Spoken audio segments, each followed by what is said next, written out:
Hello, thank you for watching Taxpayer Alert. I'm Al Segalla, President of the Calaveras County Taxpayer Association, who's sponsoring this event. This is over 40 episodes now, and we're starting to learn something. Every one of these programs is a tremendous step forward where the community can learn so much valuable information. We always have interesting guests who are always experts on their field, and tonight we're really pleased to have Dennis Mills, Director with CCWD, who's back on our program again. Dennis, welcome. Yes, welcome. Third time. And it may not be the last time. It seems like each time we have a chance to talk, we learn so much more. And you're getting really familiar with what's happening in this county, and we're seeing each other everywhere we go. And I only wish I could remember all the things that you know, so that I'd be smarter. But as I get older, it doesn't work that way. Tell me a little bit about background for people that may not have seen you before. Thank you. In fact, I really didn't talk too much about it over the last programs that we visited, or that we were visiting, but I can recall back when I was 22 years old. I was working with a corporation everybody's familiar with called Denny's in Chicago. We had 6 restaurants in the west of or actually east of the Mississippi, and 3 years later we had 60 in Chicago alone. I was a training manager. I was a troubleshooting manager. And at age 22, 23, you can imagine what that was like. And by 27, I had a restaurant with a staff of 130 in Chicago. It's a different environment. It's not like California restaurants. If you're not top-notch and way over the top, you don't survive.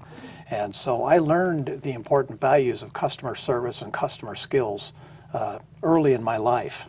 Did you go to school and major in business? Back in the Midwest. But just recently, I retired out of a major corporation and had an opportunity to have a staff that stretched from Sacramento to Los Angeles. So if you think of little towns like Ridgecrest, California, or Lancaster, Palmdale, Santa Maria, Bakersfield, Monterey, they were all over the place. Did so well with that crew. The challenge again was customer service skills. And so they tasked me to take those on the road because I had a crew that was number 3 out of 187 in the area. So I took that out on the road through the West and was training from Denver to Honolulu. They said, well, what else can you do for us? And then I said, you know, we need to build the confidence of our workforce. So that means maybe we need to look at the technical skills as well, and not so much know what they know, but find out that what they don't know and help build them. And the result was we were saving, and it always had to be quantified. If you looked at a project and you couldn't show a return on investment for that project, they didn't want to talk to you about it.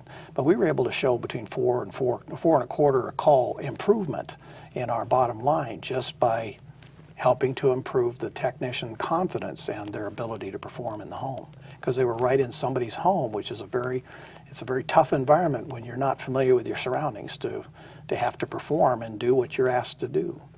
So I retired out, like I said, number 3 out of 187. I went out on the top of my game. I still do consulting work from time to time for the company. My kids that worked for me, some of them are still friends with me on Facebook.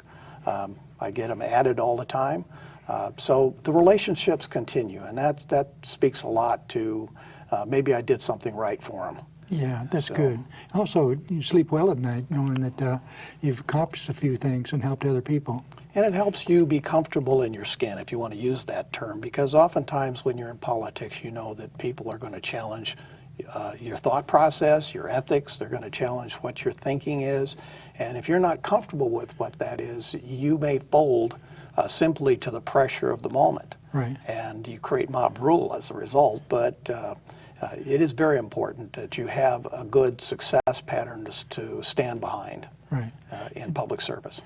We have a lot of hot topics this time. Yes. It seems like every time we get together, there's more important things going on.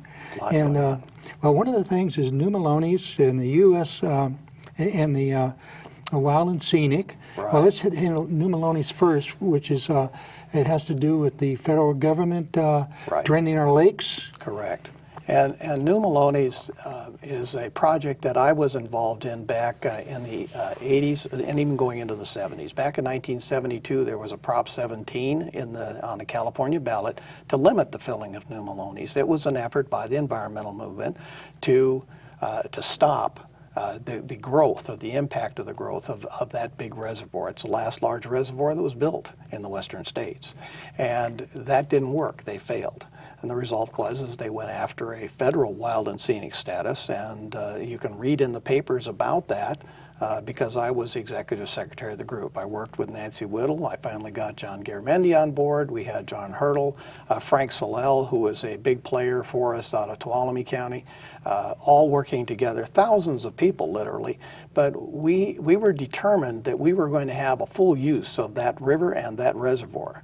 And so the economic value that a full New Maloney's has given us over the last 35 years since the early 80s, because it was 82 basically, and the big rains of 82 that started the filling, has been tremendous. If you think about the power generation that we got, because New Maloney's was given, basically given several tasks, 4 of them exactly. One of them was recreation, one was irrigation, another one was flood control, and power generation, and that was it.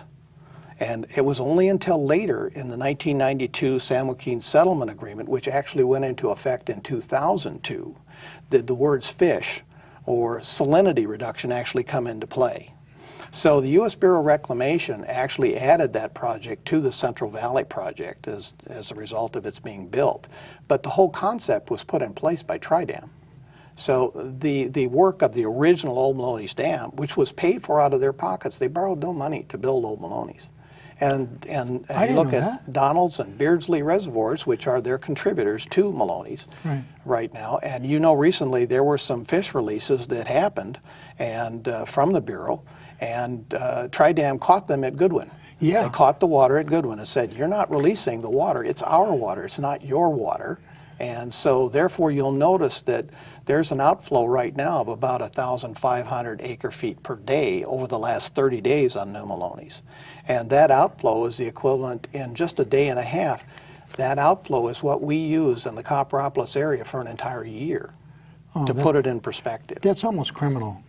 It, to some degree, is, because we're battling an issue of what's more important here, fish or people, or the environment. And to say that the fish and the quality of the fish in the river is the reason for the health of the river, well, how did it all work before we got here? And they were just fine. They figured it out. And what I see is happening is there's an open attempt to manipulate in the environment in hopes that we will be able to save what we consider and conceive as being the right thing. But at some point, we're going to run out of options, because if we don't get a wet year next year, what we have now is just going to be exacerbated because we've let it all go. And what are going to be the options at that point? Are we going to go on to what we call saving fish or fish rescues, which is what they're doing right now on the Merced River for McClure and McSwain? I don't know if you've looked at that, but I've seen the headlines. Those people are in trouble down there because they have no water. I tried to, you know, our taxpayer group has an award for excellence in public service, and we're going to present this year's award to Joel Metzger, who's now official with CCWD, and he handles customer relations and other things. And but one of the reasons we're doing that is because he was a spark plug going to Sacramento and getting the reduction requirements reduced from 35% to 36% to 18%. Yes. And we think that is just great. And we find a public official that's so concerned and willing to help the ratepayers. He deserves the award. But when talking to him, he says it really was a team effort, and other people involved, including economic development people that provided data for him. And but it's great to come across this once in a while and to say something good about people in public service. True, and what we were able to do, and Joel was again the spearhead on that, is to prove to the state that their thought on that 36% was actually a fallacy and built on false numbers. And when you look at the amounts of leakage in our piping systems, our infrastructure, and the sudden influx of visitors in our area over the summer, all of that adds up. So the data was very important. We were the only district in the state of California to get that kind of reduction. It really left a lot of people wondering, well, what did you do? So Yeah. Thank Joel. I mean, he's the one that really put the time into it and put it together. I wanted to step back to wild and scenic for a moment, though. Wild and scenic status on the Stanislaus, we put it to rest, and we put it to rest permanently. So you won't see that on the Stanislaus again. But we still have that problem with the McCollum. And understand that, for instance, on the Tuolumne River, wild and scenic is broken up into many elements. So you can go into Wikipedia or anywhere else and look at it. There is the term wild, which can be a defined mileage distance between or an area, and you could have the word scenic, which is another defined distance or area, or you could have recreation, which is another defined distance or area. So it could be any one of those three elements, but still classified as wild and scenic. So it creates a problem because if you remember during the rim fire in Tuolumne County, they had trouble getting water out of the river because man wasn't supposed to be intruding in a wild and scenic area. Yeah, that's crazy. So that's how far it goes. And I can go back to the Yosemite fires in the 80s where we had to take sleeping mats and lay them across the meadow to go put out the fire and then bring our sleeping mats back when we were done because we couldn't put footprints on the meadow. And for the fire equipment, we were told, you take it off-road and we will actually confiscate your equipment. So if your tire goes off-road, they were going to confiscate the equipment. That's one of the reasons that fire at Yellowstone got so far out of control and caused a change in the thought process with the federal government and how they fight fires. You know, that brings to mind some brave people who worked really hard to fight this federal government setting the water downstream for the fish, and I think it was Lake Tulloch Alliance. Lake Tulloch Alliance, and also the operator, Lake Tulloch. They simply told the federal government, we're not doing it. Exactly. And we can you imagine a bureaucrat nowadays to stand up to the federal government and say, I'm sorry, it don't make sense, we're not doing it. And fortunately, with Tridem, they're right. And you know, I have to do a kudos to Jack Cox with the Lake Tulloch Alliance for stepping out there and actually making enough noise and bringing this to attention early on, because without that voice, this would not have really been in the press or not been as important as it's become. And I think it's going to come back. But I talked to Jack, and he said that of the public officials, one of the ones that really stands out is our Congressman Tom McClintock. Absolutely. He really went to bat, and so he did so much good work on that, he could make some mistakes and we could forgive him. True. And we don't need a lobbyist when it comes to Congressman McClintock. I spent probably 10 minutes, maybe 15 minutes last Thursday evening talking directly to him and to his chief of staff from Washington, who lives about a quarter of a mile from my oldest son's home in Columbia, Maryland, which is kind of interesting how that worked out. But we have direct contact with our congressman. And why do you need a lobbyist when you have that type of exposure? Our senators is a little different. So in that case, we need lobbyists because you can imagine they're bombarded, two of them from 37 million people, and the demands of I think Boxer's going to retire now. That's what I heard anyway. We'll see. We can hope. Well, we can always go out of the frying pan into the fire. We can make it a whole lot worse very quickly. You're right. Okay, the Highway 4 Committee, you've been running up and down the highway, organizing the different water districts a little bit. Well, you're not representing the CCWD. No. You're doing this as like a voluntary effort. Well, it started before even it was a recognized something of an ad hoc committee with the Calaveras County Water District. And again, anything that I say is going to be my opinions and not the opinions of the board of the district. So people need to understand that. But I actually went to the various agencies along the 4 corridor, and I put my head in my hand and I said, I don't know what's happened in the past, but I think it's time with the drought and everything that's going on, for all of us to just back up a little bit and show a little respect and appreciate each other's effort and accomplishments. And believe it or not, it worked. And so we're meeting number 5 coming up, and we're adding to that group. The Cattlemen's Association was at our most recent meeting, wanting to know, how could they participate. They didn't know that they were eligible for grants. And so, but some of the wins that have come out of the Highway 4 Corridor Committee, as you drive through Calaveras County and you see those signs that say "Use water wisely," with the website, yeah. with the website and everything else that Joel again put together. Right. Thank you, Joel. Is the result of groups of agencies sitting down at a single table without their lawyers and without their spears and deciding that they can actually have civil conversations. And work together. Yeah. And work together and try to find common solutions. So just recently, Cindy Segalla with Murphy Sanitary, we tasked her because the general plan is in need of input from the various agencies.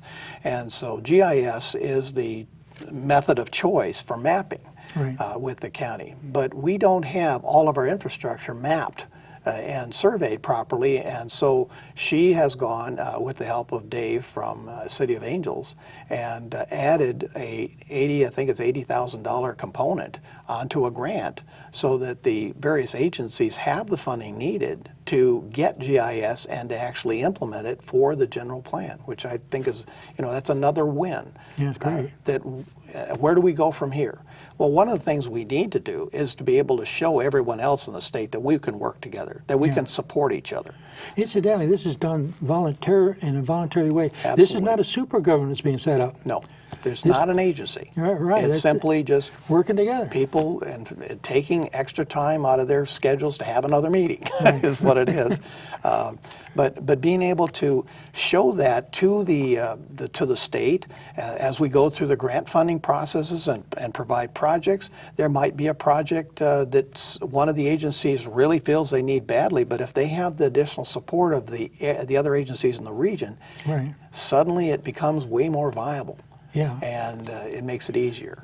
Another thing too, there's things that the state government does that sometimes is not very wise, and it's hard for a single water district that may be being harmed by a bad policy to fight by themselves. But when there's a lot of water districts coming up saying the same thing, and then of course there's a state association also saying the same thing, they start to pay attention. Yes, CCWD just recently has asked to become a full member of the Integrated Watershed Management Authority, which is the Tuolumne-Stanislaus.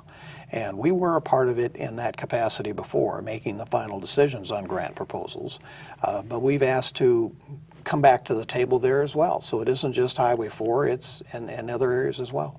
So I think that when you look at the level of cooperation that's now going on between these agencies, and the cooperation, remember, it wasn't only a year ago that there was what I call a very snipey tolerance between the Calaveras County Water District and even the Board of Supervisors. Yeah. And that today to see the conversation and the communication going back and forth, whether we like the conversations, that it's all good, that's a question. But the point is, at least we're talking.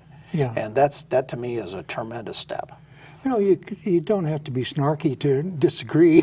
No, it doesn't help.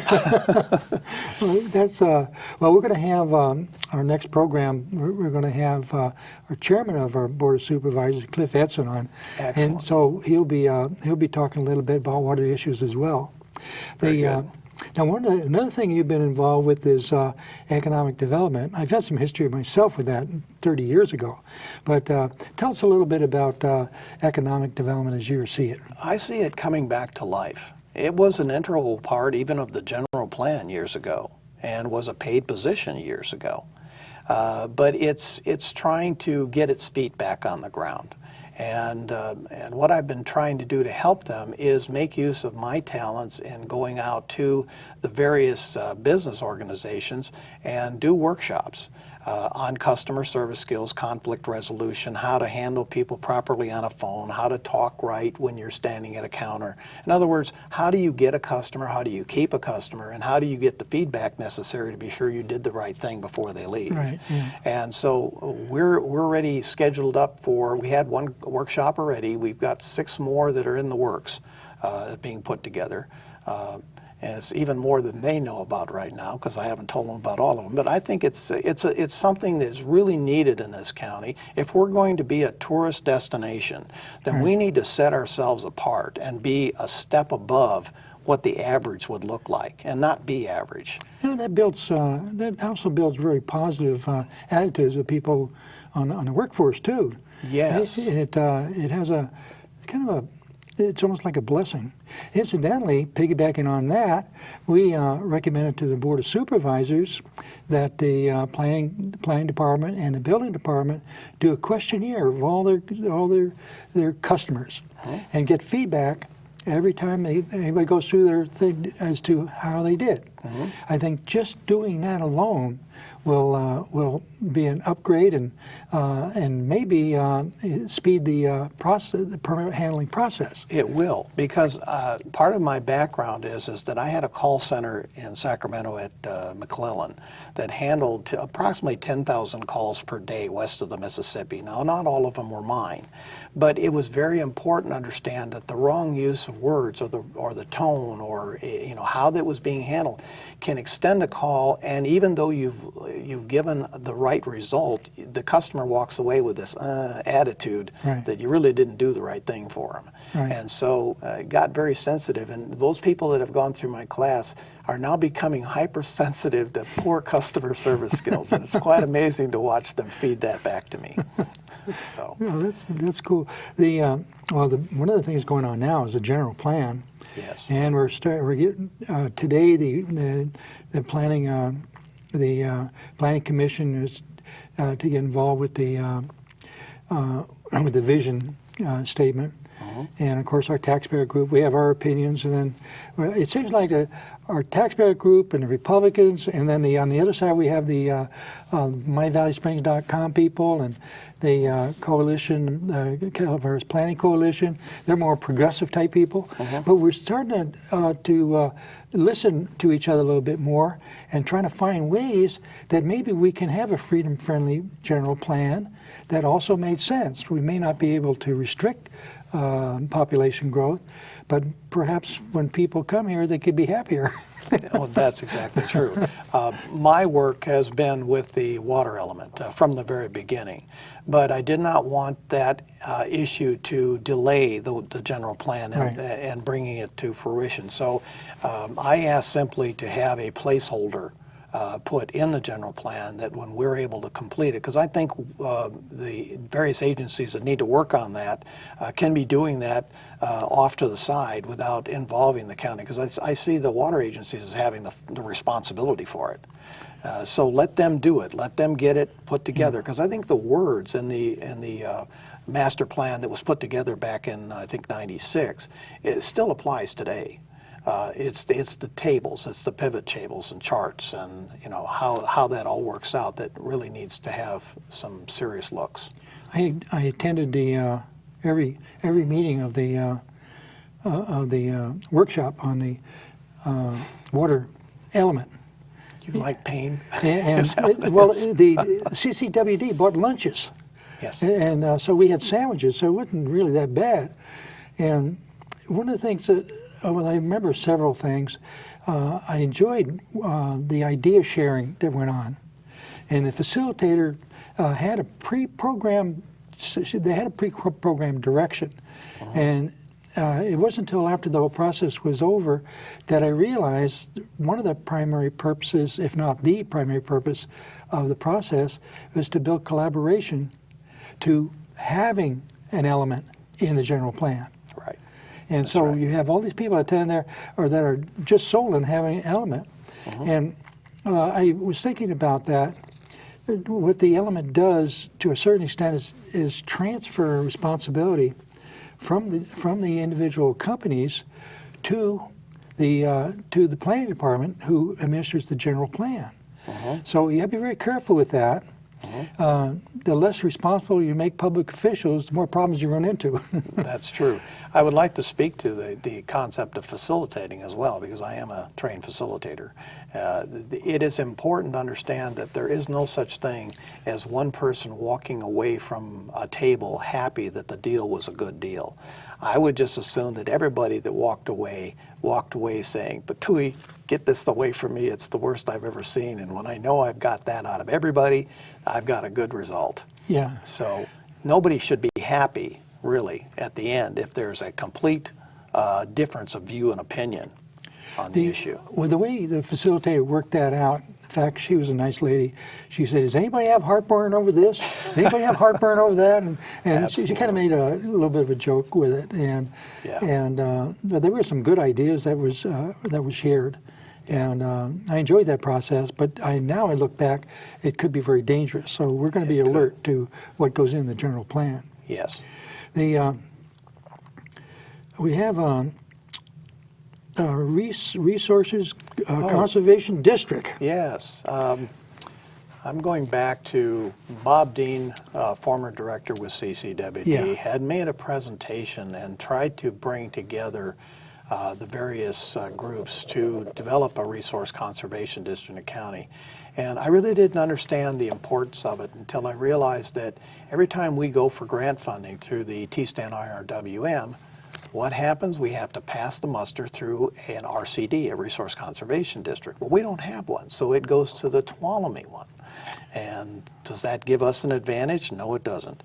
So I just got to chatting with John Benoit with LAFCO, and he's helped us with the footwork to put this together. So on the agenda of the 28th of July, the second meeting for the Board of Supervisors, they are going to begin the formation process for an RCD here in Calaveras County. So it's happening very quickly. And with that is going to mean that we are going to start taking care of our own resources. And we're talking about stormwater retention, groundwater recharge, management of our forests. All of those things are working together, as well as our grazing lands. And how do we, by keeping the material in the forest down, how does that improve the amount of water that we can have as a true yield? And start looking at our diversions. Many of our riparian right diversions have been abandoned a long time ago, and oftentimes people don't even remember that it existed. And the ditches, and rebuilding our ditch system, all of those things play into an RCD. We've got one more item and a minute to go. Okay. Low water usage. We've been really reducing our usage, and we're having problems with that. There's a sidebar to everybody trying to be too conserving water too much, and that is that we're not getting everything to the ends of the pipe. We get higher algae growths in pipes, we get chemicals that are sitting too long in pipes, and then the result is that City of Angels, for instance, just recently had to flush their lines.